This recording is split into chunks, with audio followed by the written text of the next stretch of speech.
Segafredo? Yeah.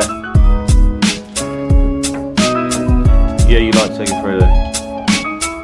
Yeah, you want that long black or double espresso? Long black. So I'm going to give a more long-term review on the TCR.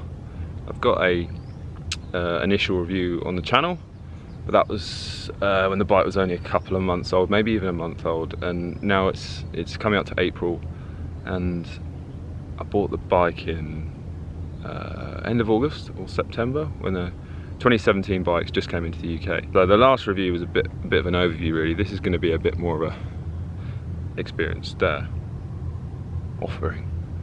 Yes.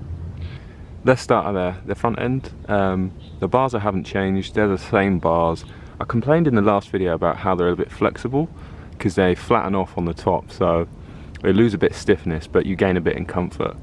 I still haven't really been able to test the front end stiffness of this bike and do it justice because I haven't changed the bars to a more rounded shaped bar that's going to add a bit of stiffness. And obviously the larger the bike size, the wider the bars that come on the bike, and the wider the bars, the more flexy they'll feel because you've got a bit more leverage at the wider distance. So I actually changed these down from 44 to 42. They're still the same giant bar, but that helps with the stiffness a little bit. So bar tape I've changed a couple of times, obviously because that just wears out. The levers I'm running quite high on the bars because it's just a bit more comfortable when you're going uphill. But if I was riding on the flat a lot, I'd probably shift them down a bit to rest the wrists on the bars. The stem I've swapped out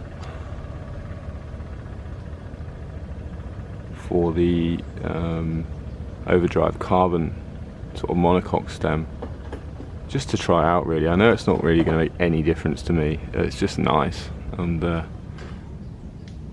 if you don't have something to argue with your wife and girlfriend about, the conversation is just going to dry up and it's going to be a broken home, so you've got to buy these things.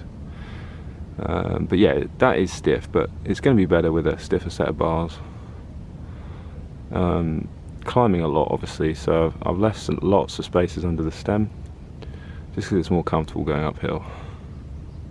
Haven't changed the brakes, it's stock Ultegra brakes, still doing really well, same cables.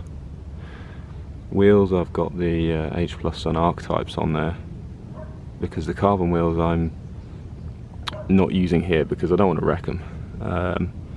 These are really light, these are about 1500 grams for the set, but the carbon wheels, it rains a lot here in the summer and the spring, so I don't want to wreck them. They're not very good in the braking in the wet, so I'd rather wreck a cheaper set of wheels. I've got a review on these wheels as well. Moving down, just stock giant bolt cages, same Ultegra cranks, absolutely no problem with those. Everything's pretty stock really. Still got the same seat on the bike. Find that pretty comfortable. It's pretty hard, but the shape seems to suit me. But the thing I love most about this bike is the seat post. It's so comfortable. There's loads of deflection in the seat post, especially you've got quite a sloping top tube, so you run a lot of seat post out the frame and it makes it really comfortable. Same Ultegra brakes again, same cassette. I've replaced the cassette once because I wore the old one out. The chain's due for renewal as well. I'm going to replace the KMC with a Shimano chain. Probably a Dura Race chain because I think it's worth the money. But that's about it. Really, really great bike for going up and down hills. Not the most aerodynamic bike, but for what I use it for every day, it's brilliant. One thing I will just say about the SLR composite wheels that this bike comes with is that they are an absolute pain to true because the nipples are internal.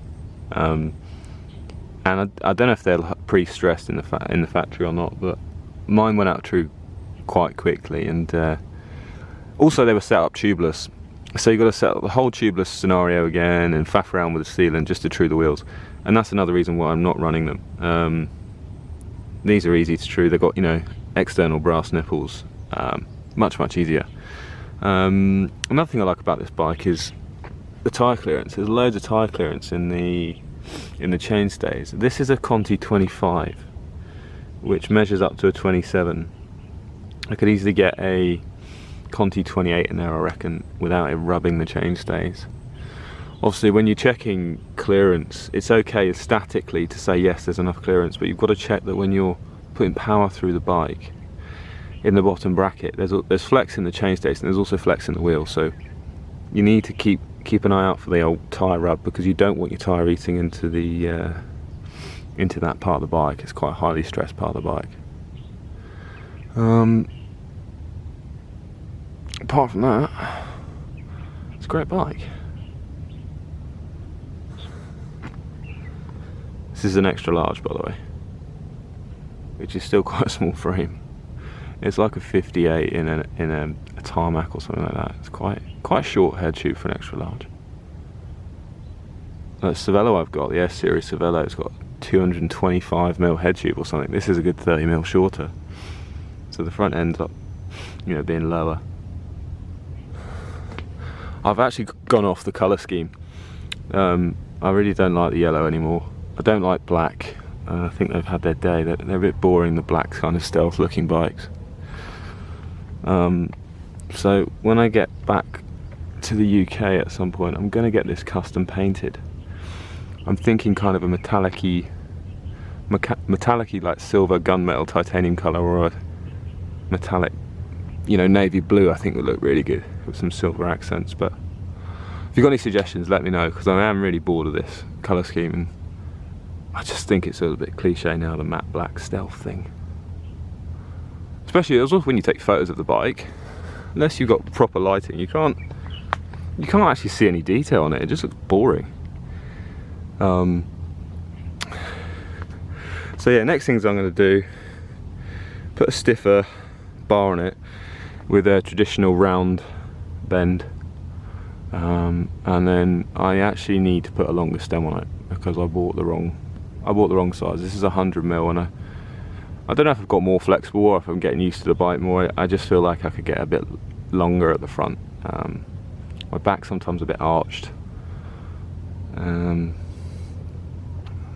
So yeah, a longer stem I think, and then, or I can just buy a set of bars that have got a longer reach on the hoods, because that's always a possibility. So there we go. TCR Advanced Pro 1, still enjoying it. I'm testing out this camera. It should have like dynamic compensation when I do that, but it's not working.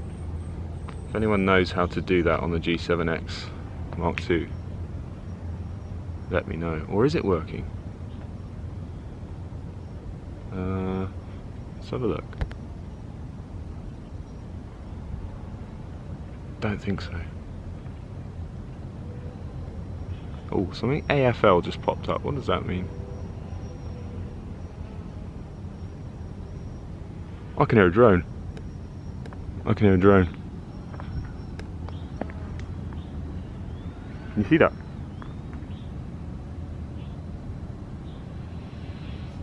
Looks like Phantom 4.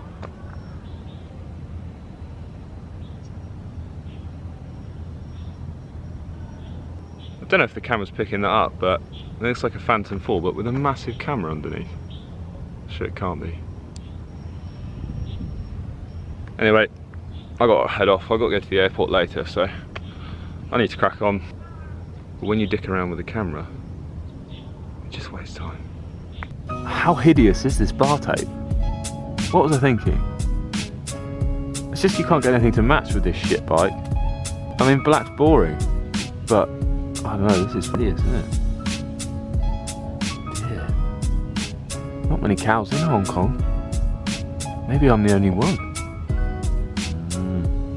Oh fuck! Just attacked by some hideous flying thing.